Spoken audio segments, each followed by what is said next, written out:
anakunywa Pilsner. Mlevi ni mlevi, sio? Niko hapa na mama. Piga kao chamune. Niambie William Uhuru Kenyatta kwamba kama yeye apende sura ya William Samoei Ruto, apende sura ya Mama Rachel. Na heshima yeye.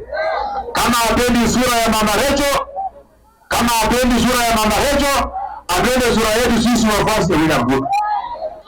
Na niambie ule Uhuru Kenyatta, safari ya William Ruto kupeleka Kenya Singapore iling'oa nanga na haitarudi nyuma.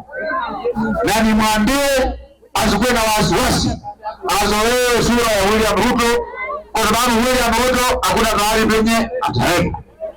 Akimaliza hatamu yake ya kuwa rais wa nchi ya Kenya 2027, tunafanya yeye anakuwa evangelist wa kanisa ya AIC, anaanza kutembea hapa Kenya akihubiri Injili, akipeleka mapepo, akipeleka watu mbinguni.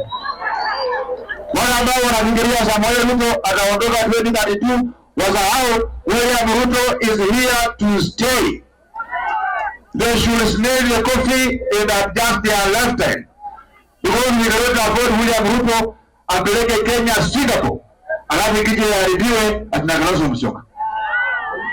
Macho ya watu wa Mount Elgon kwa serikali ya kaunti ya Bungoma, Mjini Kambachani, analala usingizi, analala hajalala. Atembee asitembee.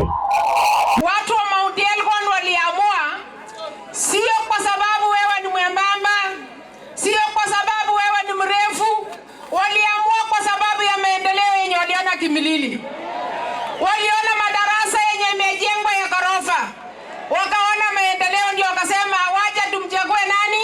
Mheshimiwa Didmas. Wala ambao